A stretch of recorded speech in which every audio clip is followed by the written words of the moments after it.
الله الذي أنزل على عبده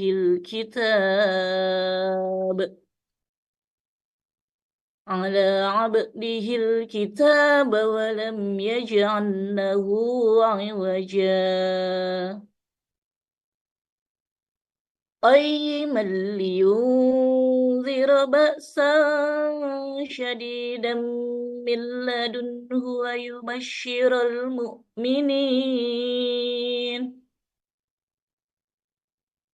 ويبشر المؤمنين الذين يعملون الصالحات أن لهم أجرا حسنا ماكثين فيه أبدا وينذر الذين قالوا اتخذ الله ولدا ما لهم به من علم ولا لآبائهم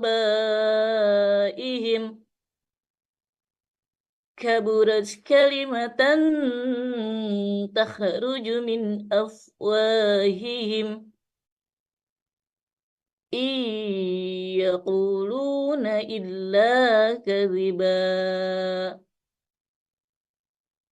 فلعلك باخع نفسك على آثارهم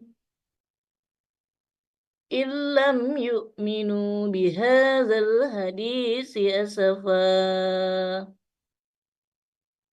إنا جعلنا ما على الأرض زينة لها لنبلوهم أيهم أحسن عملا وإنا لجاعلون ما عليها صعيدا جرزا أم حسبت أن أصحاب الكهف والرقيم كانوا من آياتنا عجبا إذ أوى الفتية إلى الكهف فقالوا آتنا من لدنك رحمة ربنا آتنا من لدنك رحمة وهيئ لنا من أمرنا رشدا Sadaqallahul azim. Assalamualaikum warahmatullahi wabarakatuh. Waalaikumsalam warahmatullahi wabarakatuh. Masya Allah, terima kasih Ibu Ustazah Tuti Alawiyah yang telah melantunkan ayat-ayat suci Al-Qurannya. Sangat indah sekali. Sekarang kita akan masuki acara inti, yaitu pemaparan materi oleh Ibu narasumber, Bu Ari Irawati SPD. Silakan Bu Ari, Ya, segera baik Pak. dilanjutkan. Ya, terima Mangga. kasih atas. Ya, baik. Ya. Bismillahirrahmanirrahim. Assalamualaikum warahmatullahi wabarakatuh. Waalaikumsalam warahmatullahi warahmatullahi wabarakatuh. wabarakatuh. Yang di-mute ataupun di-unmute, saya doakan insya Allah kita bisa berkumpul di surganya Allah. Innal hamdalillah nahmaduhu wa nasta'inuhu wa nastaghfiruhu wa na'udzubillahi min shururi anfusina wa min sayyiati a'malina. May yahdihillahu fala mudhillalah wa may yudlil fala hadiyalah. Asyhadu an la ilaha illallah wa asyhadu anna Muhammadan abduhu wa rasuluh. Allahumma sholli ala Muhammad wa ala ali Muhammad. Rabbi shrah li amri wahlul 'uqdatam min lisani yafqahu qawli. Alhamdulillah, Bapak Ibu, teman-teman rekan seperjuangan, rekan sejawat orientasi PPK 2024. Apa kabarnya Bapak Ibu pagi hari ini? Alhamdulillah Alhamdulillah. baik. Alhamdulillah Bu, Alhamdulillah, sehat Bu. baik Ibu, sehat selalu.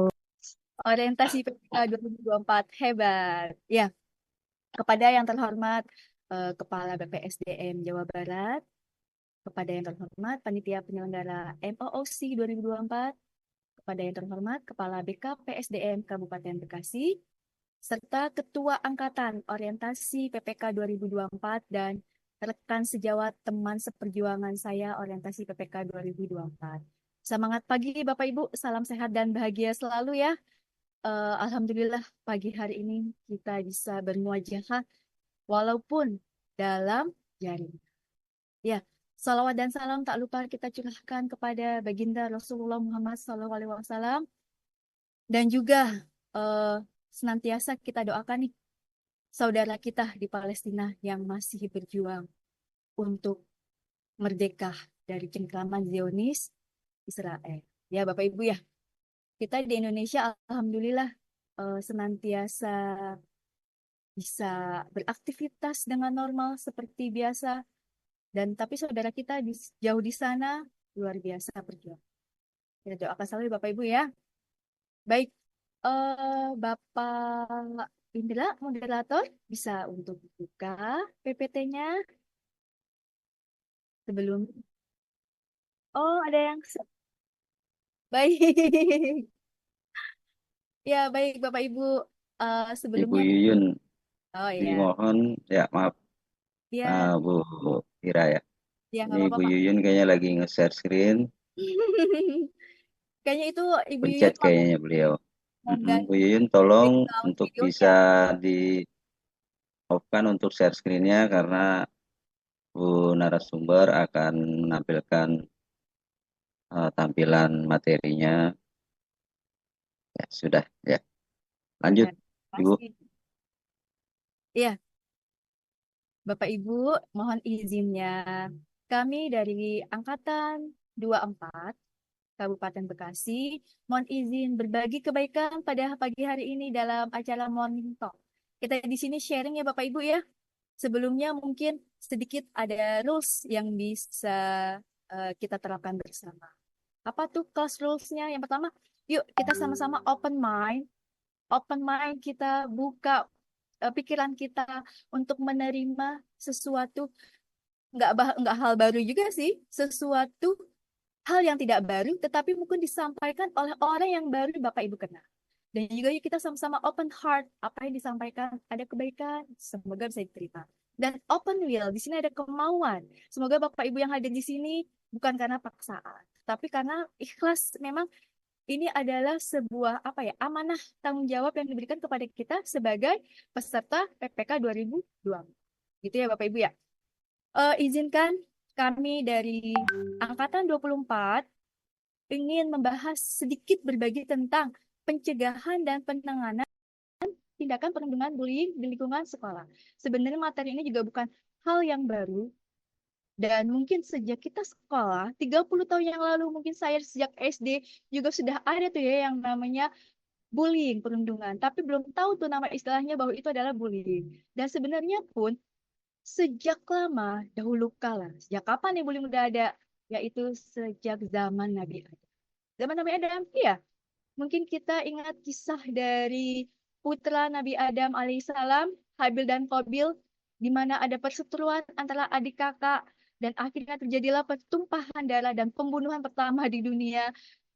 Qabil membunuh Habil. Dan disitulah perundungan atau intimidasi pertama di dunia. Ya, baik. Bisa next, Pak Indra. Berikutnya saya sedikit apa ya, flashback tentang 3 dosa pendidikan. Nah, ini temanya pendidikan ya. Ada 3 besar dalam dunia pendidikan. Yang pertama adalah pelecehan seksual, kemudian ada perundungan atau bullying, dan ketiga adalah intoleransi. Kebetulan hari ini, pagi ini kita fokus untuk membahas tentang perundungan atau bullying. Yang tadi sudah dipaparkan, tema besar kita adalah tentang pencegahan dan penanganan bullying di lingkungan sekolah. Karena background saya juga adalah seorang pendidik, seorang guru, dan ini yang kita ambil tema besarnya, dan ini adalah kesepakatan dari kelompokan. Ya, baik berikutnya Pak Indra. Sebenarnya ya apa sih bullying itu? Ya, bullying kita udah tahu ya sebenarnya. Perundungan. Kalau bahasa Inggrisnya memang adalah bullying. Bahasa Indonesia adalah perundungan atau intimidasi. Di sini saya mengambil definisi dari Kemdikbud tahun 2021. Perundungan itu adalah perilaku tidak menyenangkan, baik secara verbal, fisik, sosial, di dunia nyata maupun di dunia maya, yang membuat seseorang itu merasa tidak nyaman, sakit hati, dan tertekan, yang bisa dilakukan oleh perorangan atau kelompok. Kita semua ini pasti deh, tak terkecuali saya juga ya, mungkin tanpa disadari kita pernah menjadi pelaku perundungan atau korban perundungan atau bullying. Apa sih contoh kecilnya? Contoh kecilnya kalau di rumah biasanya nih yang kita punya anak nih ya, anak suruh mandi, suruh belajar gitu kan. Bah kadang kalau orang tua atau ibunya belum oktavnya tinggi, itu anak kadang masih slow gitu kan. Akhirnya kita udah oktav tinggi tuh, anak baru bergerak. Mbak, pertama mandi yuk Mbak gitu. Pelan tuh ya masih. Belum. Ya, nanti Mi gitu kan. Mbak, mandi yuk. Udah mau sekolah jam berapa gitu kan. Iya, Mi. Iya, iya, iya. Akhirnya orang tuanya ngegas, baru deh tuh, anak jalan.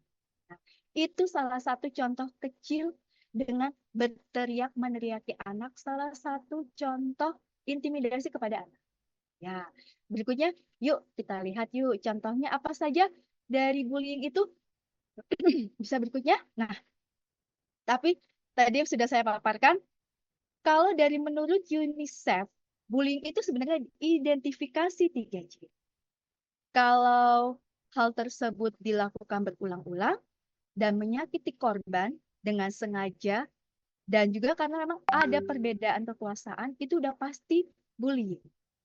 Jika memang si pelaku melakukannya itu memang sengaja mau menyakiti hati orang yang nggak disukanya atau korban, itu udah pasti bullying. Dan terjadi berulang. Kalau dilakukan baru sekali, 2 kali, is okay ya. Itu masih belum bullying. Contohnya kadang kan anak-anak pakai bahasa gaul ya. Maaf, yang sekarang biasanya gini. eh pakai kata binatang nih manggil teman. Maaf ya saya contohkan. Nyet, kita mabar yuk. Nah, tapi kalau yang diajak mabar, temennya dipanggil nyet, nggak keberatan. Oke, yuk kita mabar. Jam berapa? Dia nggak keberatan. Berarti itu bukan bullying ya Bapak Ibu ya. Walaupun mungkin terjadinya berulang-ulang, tetapi tidak menyakiti hati yang dipanggil. Dia senang-senang aja dipanggilnya. Tetapi orang dewasa atau guru yang melihat kejadian tersebut bisa kita ingatkan. Panggilan nama temannya yang baik. Karena itu adalah kata-kata yang tidak baik. Ya. Dia punya nama yang baik diberikan oleh orang tua. Panggilnya dengan yang baik. Nah, yang terjadi juga sering adalah karena adanya perbedaan kekuasaan. Nih, biasanya nih, yang si besar, yang si kuat, yang si paling ganteng gitu kan, si paling cantik atau mungkin paling pintar, dia merasa lebih dari temannya, ada tuh yang ada rasa pengen. Aku loh yang paling apalah gitu kan. Biasanya memang ada intimidasi tuh antara si badan besar dengan yang badan kecil. Apalagi temannya maaf yang cupu gitu kan. Yang pemalu, yang pendiam. Secara physically juga mungkin kurang good looking gitu kan.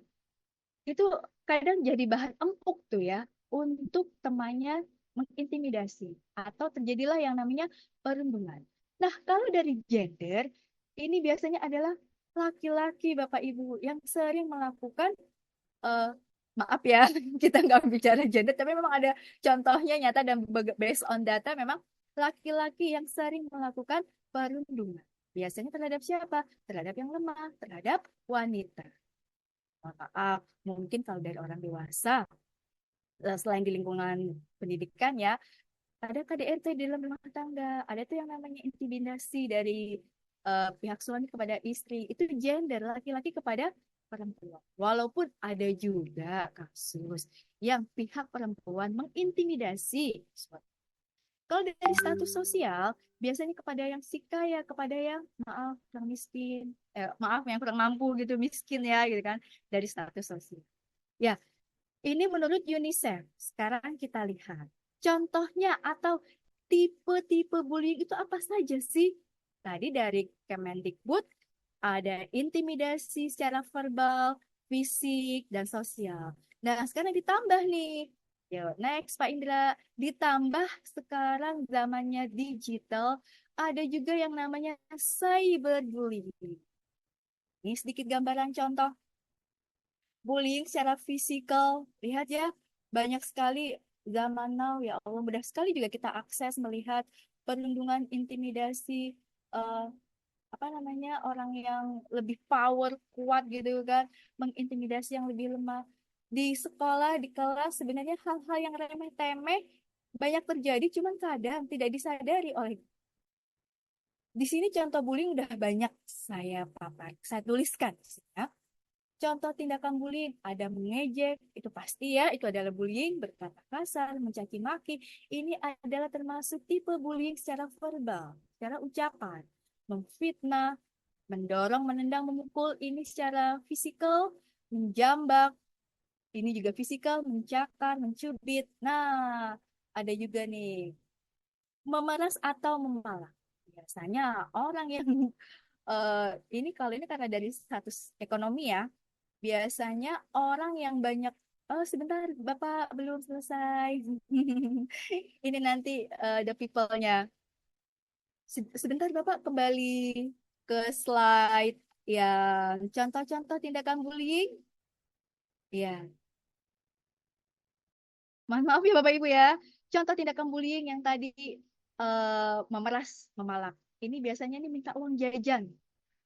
Kalau nggak dikasih uang, dia misalnya ada si A. Si A itu ekonominya mungkin berkekurangan. Dia pengen jajan atau membeli sesuatu, tapi nggak punya duit. Akhirnya, apa yang dilakukan? Memeras atau memalak temennya yang cupu yang banyak duit nih biasanya. Diperas lah, bagi gue duit, gue jajan gitu kan. Kalau nggak dikasih, tuh biasanya ada ancaman tuh, ada intimidasi gitu kan. Dan diancamnya juga, awas loh ya, jangan ngadu ke bapak ibu guru, biasanya gitu ya. Dan juga jangan ngadu ke orang tua kamu. Orang tua kadang nggak sadar, ini kok anak minta duit terus ya. Buat apa? Uang jajan udah dikasih tiap hari. Anak nggak berani ngadu. Nah, ini dia kadang juga kelemahan dari peserta didik kita atau anak kita di rumah. Jika dari basicnya kurang kita kuatkan. Jika ada sesuatu hal yang memang ada intimidasi terhadap kamu, kita ajari. Yuk, cerita, kita laporkan kepada orang dewasa. Yang mungkin bisa dia percaya, kepada gurunya atau siapa gitu kan. Nah, salah satunya juga ini dari tipe bullying fisikal. Melihat sinis. Yang dianggap remeh ya Bapak Ibu ya. Melihat sinis pun dengan tatapan yang merendahkan gitu kan, merendahkan orang lain, ekspresi merendahkan itu juga adalah salah satu tindakan bullying. Mungkin sepele, tapi sebenarnya juga dalam agama Islam kita dilarang ya merendahkan saudara kita. Memang siapa kita? Apakah kita udah paling sempurna? Tidak juga. Yang terjadi juga sering di dalam kelas atau di sekolah itu adalah mengunci seseorang dalam ruangan. Kamar mandi nih biasanya. Iseng. Hanya iseng-iseng bercanda, tapi kadang iseng bercandanya kurang dipahami oleh anak-anak kita bahwasanya itu adalah sudah tindakan bullying atau mungkin yang di eh, apa ya di asrama ya, karena mereka hidup 24 jam bersama dengan teman-temannya. Ini sering terjadi hal yang seperti ini.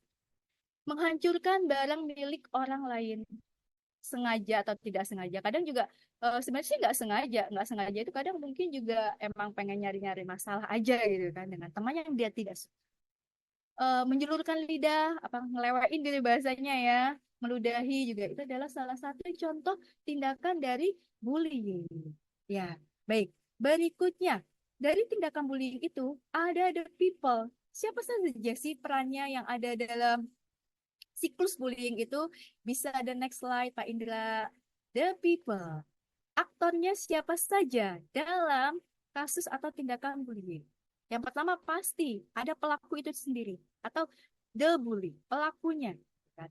Dengan sengaja memang dia mengintimidasi, ingin menyakiti hati korban. Berikutnya pasti ada korban, ada victim.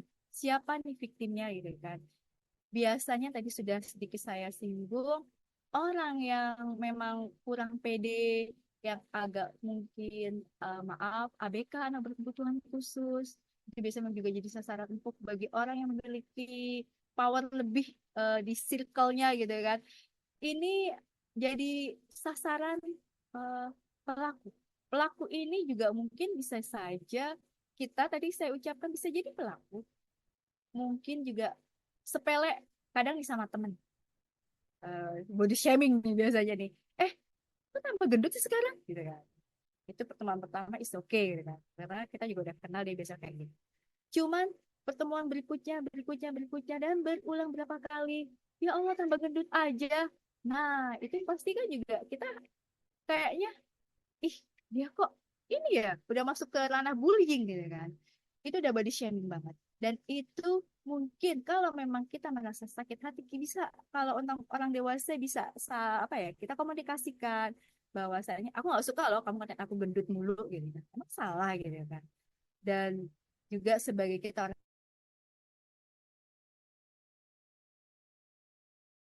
ih, terus amat gitu kan, ih gendut amat, komen lah ya gitu kan. Kadang kita mulut nih ya lemes banget pengen komen aja gitu kan. Baik, berikutnya ada pelaku, ada korban, pasti ada saksi yang menyaksikan. Kalaupun nggak ada saksi, kadang kalau teman yang menyaksikan ini mungkin eh, ada atau kadang tidak ada. Dalam artian mungkin si pelaku pintar nih mencari-cari waktu yang di tempat sepi yang tidak ada orang yang bisa menyaksikan. Tapi sekarang itu biasanya bullying itu berjamaah ya Bapak Ibu ya.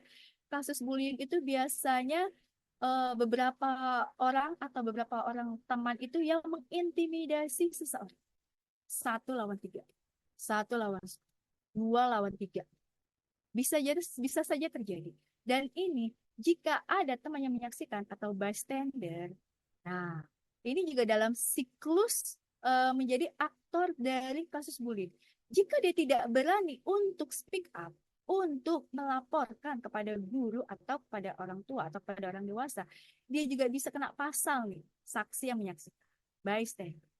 Makanya ya, eh, apa namanya circle bullying ini bahwasanya yuk kita ajari anak-anak kita gimana sih eh, apa yang harus mereka lakukan nih ketika ada kasus bullying, ada teman yang dibully, ada teman yang dizolimi, apa yang harus kita lakukan? Teman yang menyaksikan atau saksi ini harus bagaimana? Gak hanya teman yang menyaksikan, korban pun sudah speak up sebenarnya ya. Kalau dari data, yuk kita bicara by data. Silakan Pak Indra, next slide. Saya ini ambil dari kekerasan pada anak di satuan pendidikan dari Pusat Analisis Keparlemenan Badan Keahlian Setjen DPR RI. Ini belum lama ya Bapak Ibu ya. Menurut data yang dirilis dari Simfoni PPA sejak Januari tahun ini sampai dengan Februari 2024, jumlah kasus kekerasan terhadap anak mencapai 1.993. Pasti jumlah tersebut dapat terus meningkat. Apalagi kita masih dalam pertengahan tahun, bulan Juni. Ini aja 2 bulan aja udah 1.993. Kayak tahun ya, tahun kelahiran teman kita kayaknya ini. Terutama jika dibandingkan dengan kasus kekerasan terjadi pada tahun 2023.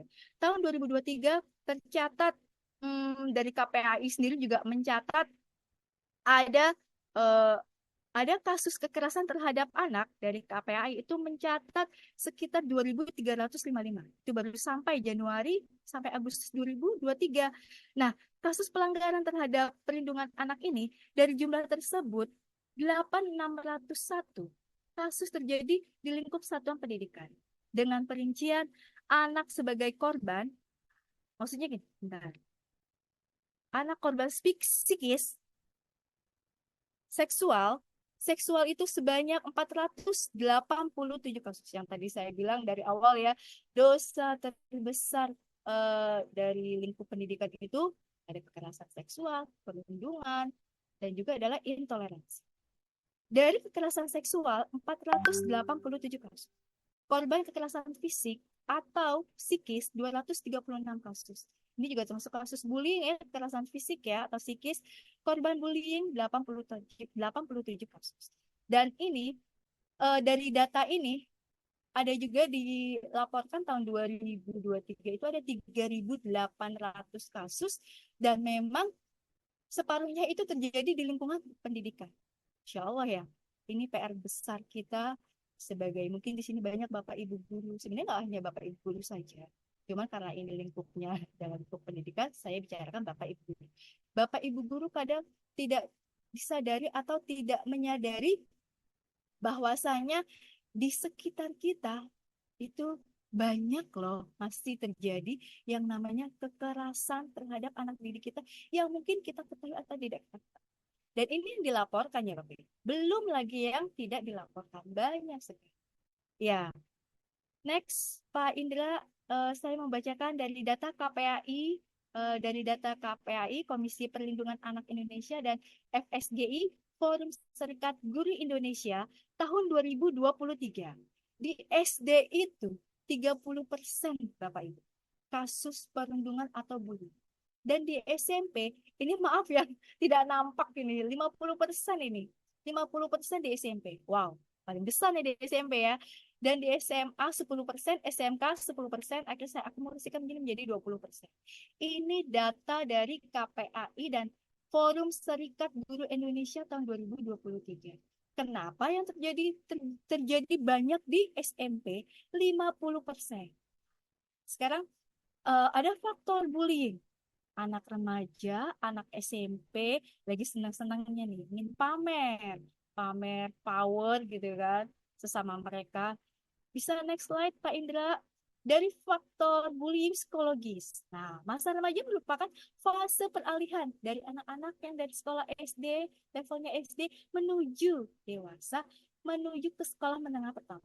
Banyak perubahan nih dari fisik, dari suara, mental, perilaku, dan akhirnya maaf, kurangnya kemampuan dalam mengontrol perilaku mereka dan ketidakmampuan mengelola emosi hingga memicu hasrat untuk balas dendam demi bisa menyesuaikan diri dengan lingkungan. Biasanya memang bullying itu biasanya dari luka lama yang belum sembuh atau luka lama yang masih menganga. Ingin balas dendam. Mungkin dulu beberapa tahun atau waktu lalu pernah ada luka yang tergoreskan dan itu belum sembuh ya. Luka itu masih menganga dan ditambah lagi dizolimi, dirundung lagi, diintimidasi lagi, akhirnya terjadilah dia menjadi pelaku. Yang tadinya dia korban, akhirnya menjadi pelaku. Faktor bullying itu secara psikologis. Nah, kalau dari faktor bullying lainnya itu adalah karena anak-anak itu, anak remaja kita tuh biasanya ingin mencari kekuasaan, ya. Anak geng ya biasanya ya, nah, sampai ya, semoga anak kita terlindungi dari hal demikian. Ingin mencari kekuasaan, mencari popularitas, kepopuleran, dan juga tadi yang sudah dibahas bentuk balas dendam. Mereka itu nggak kebanyakan juga sih, ada. Mereka awalnya dulu adalah korban bullying, akhirnya menjadi pelaku bullying. Dan tak lupa nih, masalah keluarga yang paling penting. Masalah keluarga jika orang tua, mohon maaf, di rumahnya kurang harmonis, atau mungkin ada KDRT di dalamnya, atau juga mungkin yang mereka broken home, keluarga ayah bundanya pisah gitu kan. Ini juga bisa menjadi salah satu faktor karena mereka ada rasa kesepian, tangki cintanya kurang penuh gitu kan, kurang terisi, akhirnya menjadilah mereka di luar barbar gitu istilahnya. Dan mereka karena kurang juga memiliki rasa toleransi.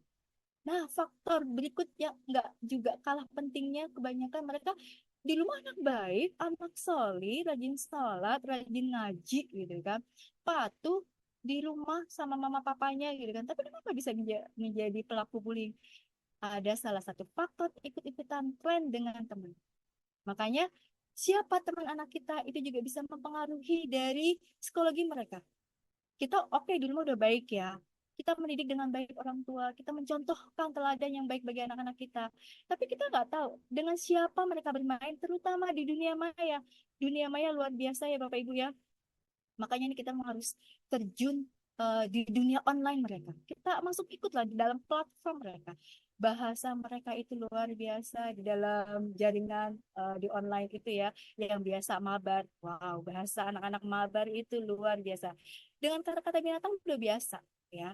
Dengan kata an gitu kan. Dan kadang dengan slownya mereka tanpa ada dosa. Saya contohkan ya dengan anjay. Itu mereka ngomongnya biasa gitu kan, dan kayak dengan have fun, nikmat banget ngomongnya kan. Eh, itu kayak nggak ada dosa ngomong kata-kata itu. Tapi sebenarnya mereka sadar loh Bapak Ibu, kata-kata itu tidak baik. Kalau di sekolah saya nih, kadang anak SMP masih ada sering melaporkan, bu, Miss dia ngomong kata ini nih, kata an gitu kan. Kita paham itu kata kasar tidak baik. Ya, kalau saya menemukan kasus itu, biasa saya langsung on the spot pada saat itu juga, ayo kamu istighfar 100 kali gitu kan. Jangan ulangi lagi ya. Walaupun nanti ada berulang-berulang, tetap aja kita sebagai orang dewasa, guru gitu kan, selalu mengingat. Baik, next Pak Indra, the next slide. Bagaimana pencegahannya untuk tindakan bullying putra-putri anak didik kita? Yuk, yang pertama nih ya, ajari anak kita tentang bullying. Kasih pemahaman. Apa sih bullying itu? Jadi paham. Ketika kamu melakukan intimidasi kepada teman kamu memeras, kamu minta uang jajan teman dengan paksa, kamu merusak barang teman, itu adalah contoh dari bullying. Kadang mungkin anak kadang nggak paham ya. Masa sih bullying? Apa cuma bercanda? Nah, kalau bercandanya kelewatan, dilakukan berulang-ulang, dan teman kamu sakit hati, itu udah masuk kategori bullying. Kadang-kadang anak nggak tahu ya, kita beri pemahaman. Ajari anak tentang bullying. Dan juga pahamkan apa sih dampak akibat dari bullying itu. Eh, Banyak ya cerita miris dari anak-anak generasi kita yang korban bullying, nauzubillah min dzalik, sampai endingnya dia udah nggak sang, dia kena mental ya bahasanya ya, mental illness itu, sampai nggak kuatnya, mohon maaf, sampai mengakhiri hidupnya, sampai tragis itu ya memang Bapak Ibu ya. Memang di sekitar kita banyak terjadi.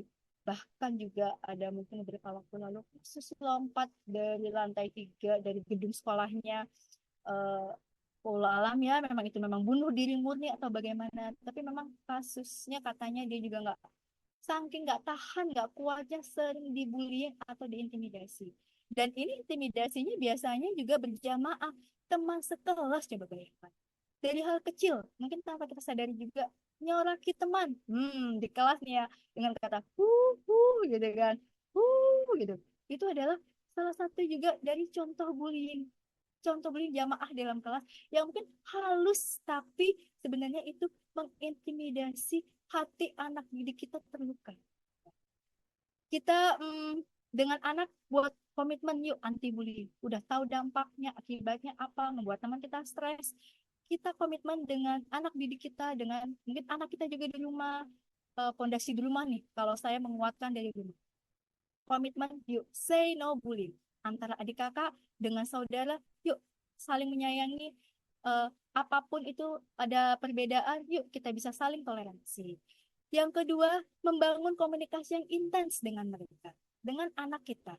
Gak hanya sehari 2 kali Bapak Ibu tanya anak kita kabarnya, aktivitas apa, kegiatan apa yang mereka lakukan.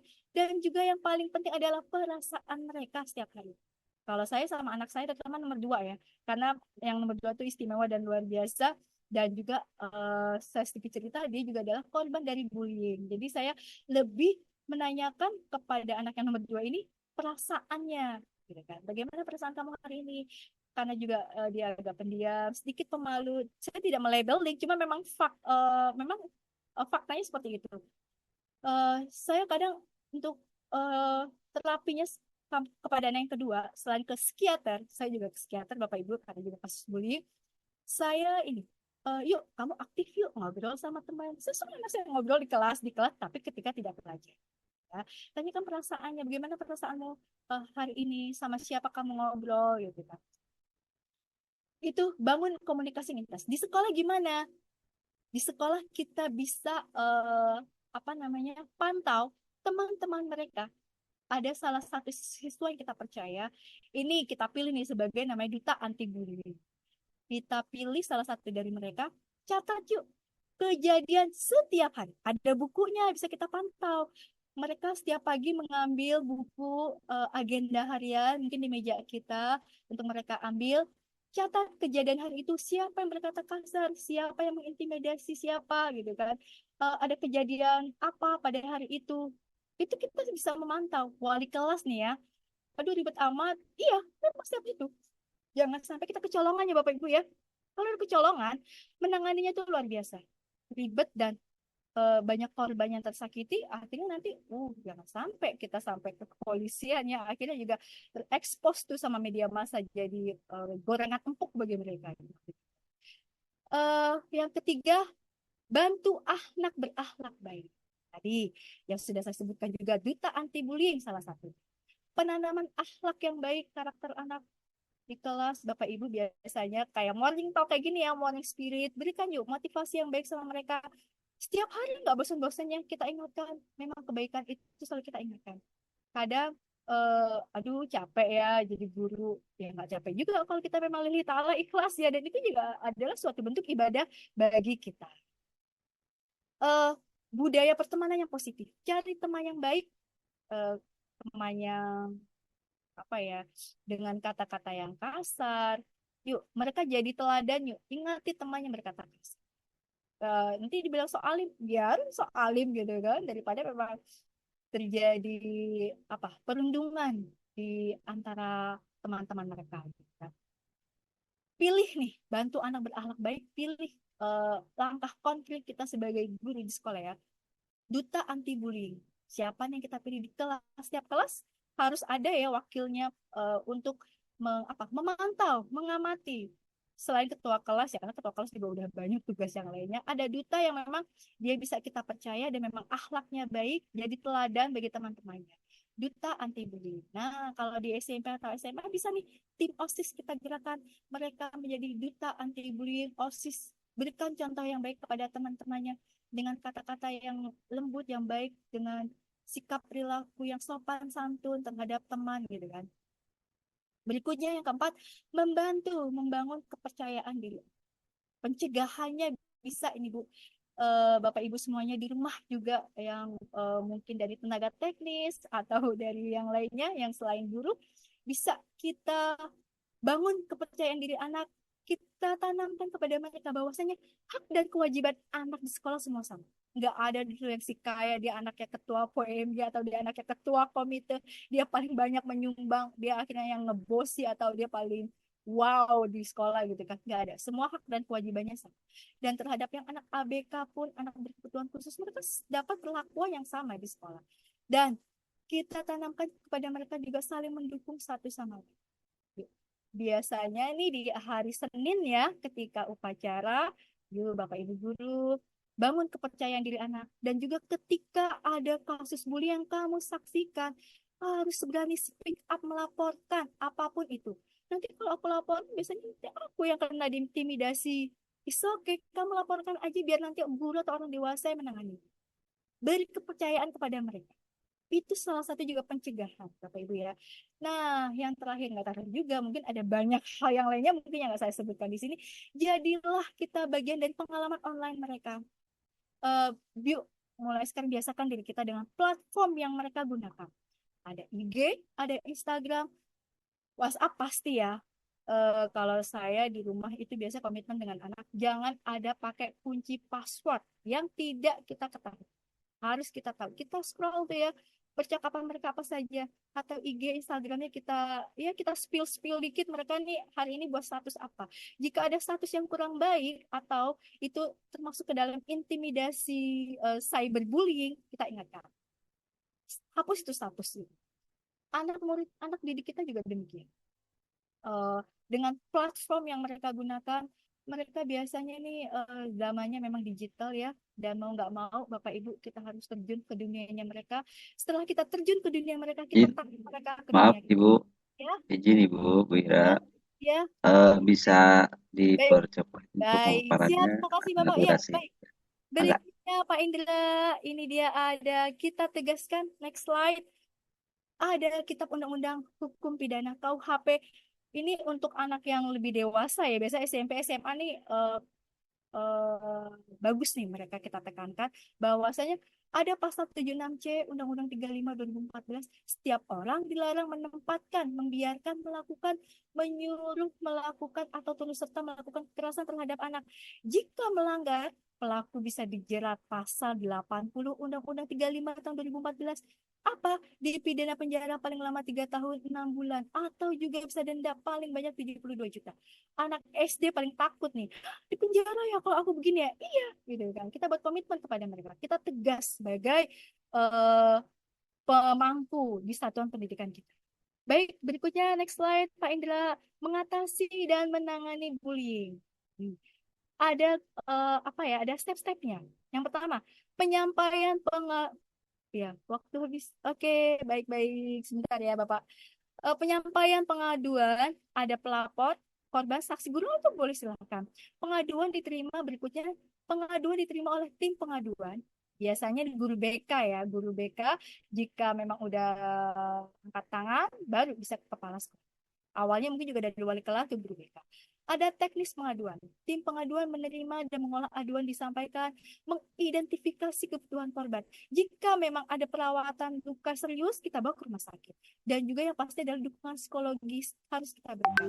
Menanyakan kronologis kejadian yang wajib melibatkan saksi. Berikutnya Pak Indra. Cepat aja ya, saya sudah diingatkan oleh moderator. Mohon maaf Pak Bram. Yang keempat, klarifikasi, cek and recheck soal informasi kasus bullying. Dan syukur-syukur memang ada dokumentasinya, ada CCTV ya, gitu sebagai barang bukti kejadian atau kasus. Walaupun tidak ada, kita bisa mendokumentasikan catatan dari kronologis atau BAP-nya ya. Yang terakhir adalah analisis masalah. Jika masalah memang bisa diselesaikan secara internal, gitu kan, dari guru BK, pihak sekolah dan orang tua selesai, is okay. Nah, tapi jika masih berlanjut, kadang orang tua ada yang nggak puas juga, bisa kita lanjutkan ke bahkan bisa ke kepolisian ya Bapak Ibu ya. Dan jika sekolah juga nggak tak sanggup menyelesaikan, bisa meminta bantuan ke UPT kecamatan, Disdik. Kalau kasusnya di sekolah, itu lapornya kemana? Kemendikbud ya. Di apa namanya? Sebelum ke Kemendikbud yang paling atas, pasti ada UPT kecamatan. Baik, yang terakhir adalah menyampaikan umpan balik kepada pemohon bahwasanya kasus telah diselesaikan, bukan diselesaikan, kasus telah ditindak dan ada rujukan yang diambil. Baik, konklusinya Pak Indra, kita berpacu dengan waktu. Sudah mau jam 6 ya Bapak Ibu, mohon maaf ya. Ya, kesimpulannya, di dalam dan dari tindak kekerasan fisik, psikis, atau kejahatan lainnya yang dilakukan pendidik. Atau, ya, kadang pendidik bisa jadi oknum ya, mohon maaf ya. Pendidik itu kadang juga bisa menjadi pelaku oknum bullying. Kemudian kita tegak dalam perkembangan karakter anak dan penanaman akhlak yang paling penting. Ini juga ada kaitannya dengan pendidikan agama mereka. Kita kuatkan usaha sudah kita maksimalkan. Yuk kita langitkan doa kita setiap hari kita panjatkan untuk anak biologis kita, untuk anak didik kita juga. Semoga mereka terhindar dari yang namanya kasus bullying gitu ya. Dan terakhir ini pihak sekolah menetapkan komitmen yang tegas, menerapkan aturan yang ketat, dan menerapkan sanksi yang jelas bagi mereka yang terlibat insiden bullying. Aduh, mohon maaf nih ya, yang terakhir konklusinya agak terburu-buru, nggak apa-apa. Terakhir, thank you Bapak Ibu semuanya yang sudah menyimak pemaparan sharing berbagi kami dari kelompok Angkatan 24. Saya cukupkan sampai di sini. Mohon maaf jika ada sesuatu yang kurang berkenan. Astaghfirullahaladzim bihadza. Billahi taufiq wal hidayah. Wassalamualaikum warahmatullahi wabarakatuh. Saya kembalikan kepada Pak Bram. Waalaikumsalam warahmatullahi wabarakatuh. Waalaikumsalam warahmatullahi Waalaikumsalam warahmatullahi wabarakatuh. Terima kasih Bu Ira atas pemaparan materinya, sudah sangat mencerahkan kita semua tentang identifikasi bullying itu seperti apa, penanganannya, pencegahannya, dan bagaimana tata perlakuan pemulihannya bagaimana. Kita kembalikan kepada rekan-rekan, bapak-bapak, ibu-ibu yang ingin bertanya, silakan meraise hand untuk bisa menambahkan atau bertanya. Masih kami sediakan waktu. Ya, ini dari ya, mangga. Ibu Rosa. Rosa. Ya, silakan Ibu Rosa, silakan. Assalamualaikum warahmatullahi wabarakatuh. Waalaikumsalam warahmatullahi wabarakatuh, Ibu Rosa. Saya mau bertanya, kalau misalkan ada pembulian di suatu sekolah, Misalkan di sekolah SD gitu ya. Menurut Ibu, hukuman apa yang pantas untuk seorang pembuli yang menyebabkan misalkan eh, ada yang sampai cacat gitu ya, atau misalkan eh, sampai trauma gitu si korban bulinya. Soalnya kan kadang kejadian seperti ini itu membingungkan guru ya untuk hukumannya gitu. Kadang kita sudah nasehatin, tapi dia melakukannya lagi, apalagi yang membuli itu adalah anak yang aktif gitu kan. Kemudian orang tuanya juga tidak bisa diajak kerjasama dan terlalu sibuk kerja gitu. Jadi hukuman apa yang pantas untuk pembuli yang bisa menyebabkan sampai cacat gitu. Terima kasih. Angga Ibu Ira dijawab. Baik, Pak Indra, terima kasih atas waktunya. Baik, Ibu Rosa dari Kabupaten Bekasi, luar biasa pertanyaannya ya. Kasus SD, anak SD, banyak nih juga kasus bullying yang akhirnya sampai menciderai temannya sampai cacat. Banyak ya kasus serupa. Gimana nih pihak sekolah menanganinya gitu kan? Yang pertama udah kita nasihati, udah kita panggil orang tuanya, mungkin juga kita udah sharing ya, udah kita ngobrol bersama, udah ada mediasinya gitu kan. Tapi tak lupa juga sebenarnya dari pelaku bullying, yuk kita selami apa sih yang menjadi pemicu utama kok kamu selalu melakukan hal serupa sampai teman kamu tuh cacat. Kenapa? Nah, bahwasanya ini ada hal yang mendasar juga yang bisa diungkapkan oleh anak, bahwasanya pelaku bullying juga masih mendapat berhak kasih sayang dari kita juga, dari kita guru ya. Tapi ini sampai korbannya sampai cacat, gimana nih Bu gitu kan? Kita kembalikan lagi dari hasil mediasi sama orang tua, bapak, ibu, si korban dan si pelaku. Kita jelaskan kepada si pelaku, anak korban ini sampai cacat. Kita sudah memediasi sekolah dan sedangkan orang tuanya nggak bisa menerima. Bagaimana nih langkah berikutnya? Berikutnya mungkin kita akan ambil tindakan tegas, kita laporkan atau kepada pihak yang memang eh, apa namanya keahliannya dalam bidang ini, kita serahkan kepada kepolisian. Karena memang ada undang-undangnya, Ibu. Ada undang-undangnya dan kita bisa tegas. Sekali dua kali udah komunikasi dengan orang tuanya, juga dengan si pelaku bullying, orang tuanya masih belum jerah, apalagi sampai mencederai. Ada juga kasus yang sampai patah kakinya gitu ya, nauzubillah. Kita bisa melaporkan kepada kepolisian biar pihak berwajib yang menanganinya. Bapak, bagaimana nih terbaiknya gitu kan? Dan juga memang ada ya ada pasalnya memang yang tadi sudah saya sampaikan. Ada pasalnya menguatkan dan ini memang dalam lingkungan pendidikan ada pasalnya, Ibu. Kalau kita mau pelajari banyak KUHP-nya itu, eh, apakah kita juga bersalah memenjarakan anak didik kita gitu kan? Memang ada pasalnya, ada aturannya berlaku, dan itu tertulis, insya Allah tindakan kita sudah. Karena itu sudah menciderai. Coba kita posisikan juga sebagai si anak yang cacat. Luar biasa rasanya bagaimana hancur hati kita, anak kita sampai cacat karena dari korban bullying. Itu Ibu Rosa ya. Cukup Semoga jelas itu ya Ibu Rosa ya. Ya, terima kasih. sama-sama Bu Ya, Rosa. Ya Pak Indra, Pak Bram silahkan. enggak. Berhubung waktu ya udah mendekati pukul 6, ya mungkin kita untuk sesi pertanyaan bisa dimasukkan aja di kolom chat ya. Karena takutnya nanti ntar durasi kita nggak sampai di pukul 6 lebih gitu kan. Nggak enak dengan panitia. Maka acara kita lanjutkan untuk bacaan doa ya.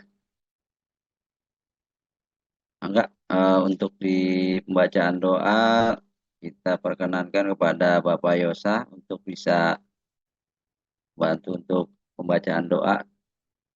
Silakan Ya, Bro, Bro. waktu dan tempatnya. Enggak. Ya, makasih Pak Bram. Bismillahirrahmanirrahim.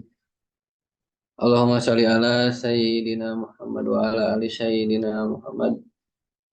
Allahumma ghafirli dunubi wali walidayya warhamhuma kama rabbayani shaghira.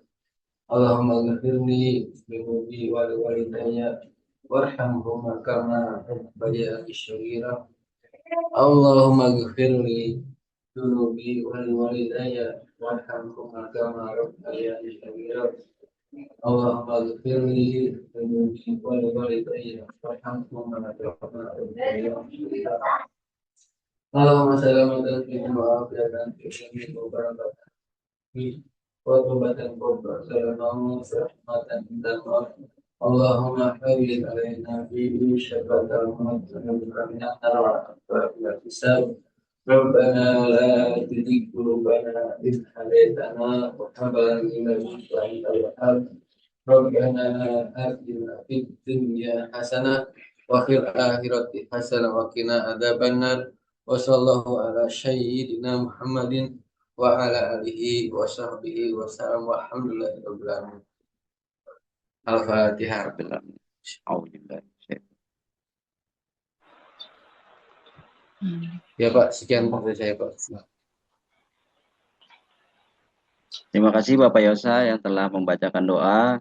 Dengan berakhirnya pembacaan doa, maka berakhir pula giat morning talk kita pada pagi hari ini. Selaku pembawa acara dan mewakili Ketua Angkatan 24 beserta jajaran dan para anggota rekan-rekan P3K Angkatan 24 Kabupaten Bekasi, mengucapkan terima kasih dan mohon maaf bila ada kata-kata yang salah atau kurang berkenan di hati. Mari pada acara hari ini kita tutup dengan membaca hamdalah. Alhamdulillah. Rabbil alamin. Wabillahi Terima taufiq kasih wal semua. hidayah. Wassalamualaikum warahmatullahi wabarakatuh. Waalaikumsalam Waalaikumsalam warahmatullahi wabarakatuh. Warahmatullahi wabarakatuh. Angkatan 24 Kabupaten Bekasi. Mohon pamit. Siap. Bu Wira, Ya, mantap sekali. pamit ya, Pak.